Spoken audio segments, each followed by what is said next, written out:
Assalamualaikum warahmatullahi wabarakatuh. Saya akan menjelaskan materi tentang perkembangan peserta didik. Sebelum itu, perkenalkan, nama saya Roihatul Jannah, NIM 932110120 dari kelas PAIC. Berikut beberapa materi yang akan kita bahas. Yang pertama yaitu konsep dasar perkembangan. Yang kedua, teori perkembangan dan tahap-tahap perkembangan. Kemudian yang ketiga, perkembangan pada masa kanak-kanak awal atau masa TK. Yang keempat, perkembangan pada masa kanak-kanak pertengahan dan akhir yaitu masa SD. Kemudian yang kelima, perkembangan pada masa remaja atau masa SMP dan SMA. Yang keenam, perkembangan pada masa dewasa awal atau masa transisi SMA ke perguruan tinggi. Kemudian yang terakhir, rencana strategi pembelajaran pada masing-masing jenjang pendidikan. Selanjutnya, materi yang pertama yaitu konsep dasar perkembangan. Perkembangan memiliki arti yaitu pola perubahan yang dimulai pada masa pembuahan dan berlangsung seumur hidup. Pertumbuhan memiliki arti pertambahan atau kenaikan dalam ukuran dari bagian-bagian tubuh atau dari organisme sebagai suatu keseluruhan. Kematangan, maturation, yaitu hasil dari proses pertumbuhan dan perkembangan. Ada beberapa faktor-faktor perkembangan, diantaranya faktor internal, eksternal, dan faktor umum. Faktor internal yaitu berupa bakat, sifat-sifat keturunan, atau hereditas, dorongan, dan insting.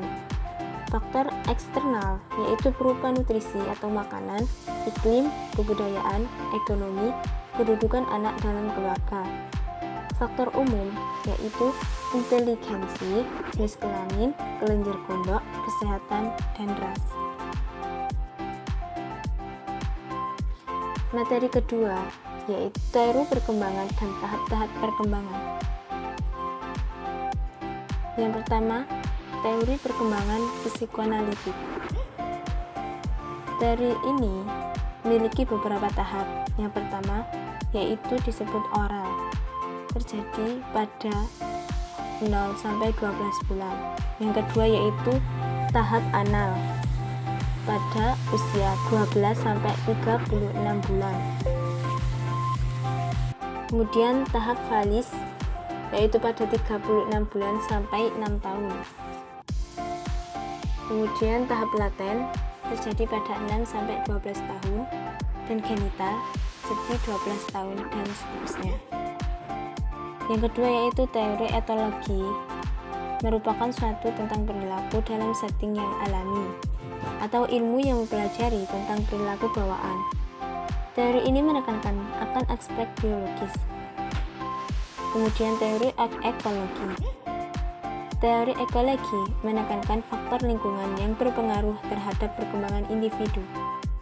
Tahap-tahap perkembangan yaitu perkembangan kognitif, perkembangan perilaku, perkembangan psikososial, perkembangan moral. Kemudian materi ketiga yaitu perkembangan pada masa kanak-kanak awal atau masa TK. Masa kanak-kanak dimulai sejak masa kelahiran hingga masa-masa anak belajar berjalan hingga remaja. Perkembangan otak pada masa kanak-kanak awal yaitu telah menghasilkan neurons, puncaknya sekitar 28 miliar pada usia 7 bulan dan menjadi 23 miliar pada saat lahir. Perkembangan fisik dan kognitif yaitu terjadi perubahan fisik, perubahan kognitif, perkembangan bahasa meliputi perkembangan sosio-emosi, perkembangan moral, dan peran keluarga, peran hubungan sebaya, bermain, dan televisi. Kemudian yang terakhir, pendidikan pada masa anak-anak awal. Kemudian materi keempat yaitu perkembangan pada masa kanak-kanak pertengahan dan akhir atau masa SD. Perubahan fisik yang terjadi yaitu pertumbuhan rata-rata 7,6 cm dan berat 1,8 sampai 3,2 kg per tahun.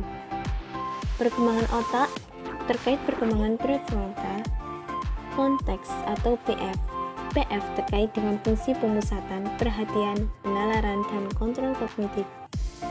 Kemudian perkembangan kognitif Perkembangan bahasa, kosakata anak meningkat dari 14.000 pada usia 6 tahun menjadi 40.000 pada usia 11 tahun.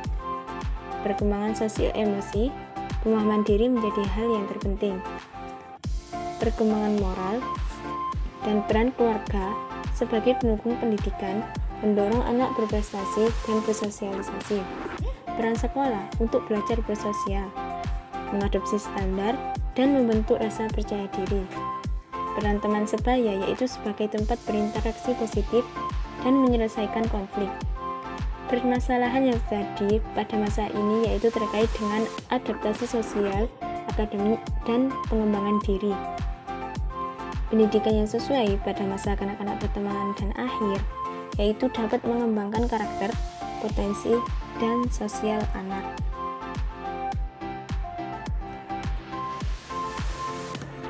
Kita lanjut ke materi 5, yaitu perkembangan pada masa remaja atau masa SMP dan SMA. Perubahan fisik yang terjadi yaitu pubertas, otak, dan seksualitas.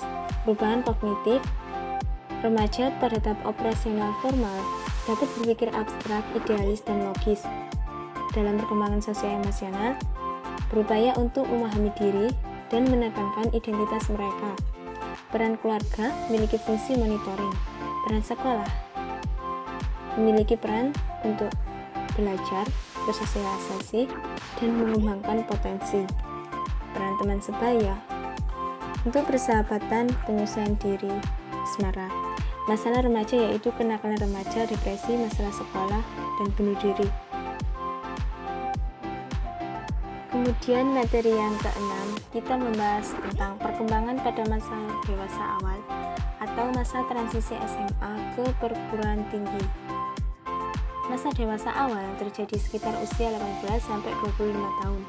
Masa ini merupakan masa eksplorasi diri termasuk dalam hal cinta dan karir.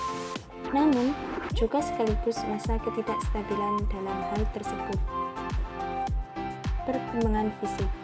Puncak level performansi fisik seseorang pada usia 80 dan seringkali terjadi pada usia 19 sampai 26 tahun. Masalah fisik yang terjadi yaitu obesitas, gangguan pola makan, dan lain-lain. Masa ini, seseorang sudah mulai aktif secara seksual dan siap memasuki jenjang pernikahan. Yang kedua yaitu perkembangan kognitif. Memasuki tahap pemikiran post-formal, yakni pemikiran yang reflektif, relativistik, kontekstual, profesional, realistik, dan dipengaruhi oleh emosi. Kemudian perkembangan sosial emosional menunjukkan mood yang slow dan bertanggung jawab. Perbedaan fokus antara laki-laki dan perempuan ialah perempuan fokus pada hubungan, sedang laki-laki fokus pada pengembangan hubungan orang lain. Gaya hidup, yaitu karakteristik gaya hidup antara lain adalah single atau lajang, tinggal bersama, menikah, bercerai, menikah kembali atau remarried, gay dan lesbian. Masalah yang terjadi pada masa dewasa awal yaitu masalah yang berkaitan dengan karir atau pekerjaan, masalah hubungan, dan masalah kehidupan cinta dan pernikahan. Kemudian materi yang terakhir yaitu tentang rencana strategi pembelajaran pada masing-masing jenjang pendidikan.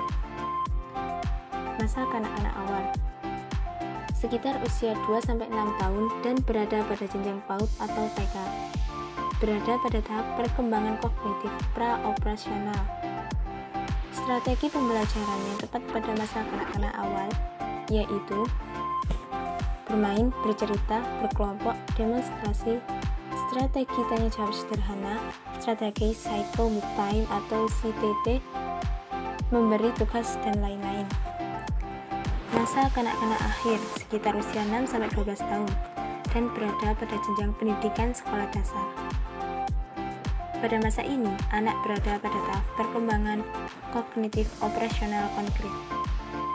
Ciri khas masa ini adalah kemampuan berpikir logis dan sistematis anak mulai meningkat.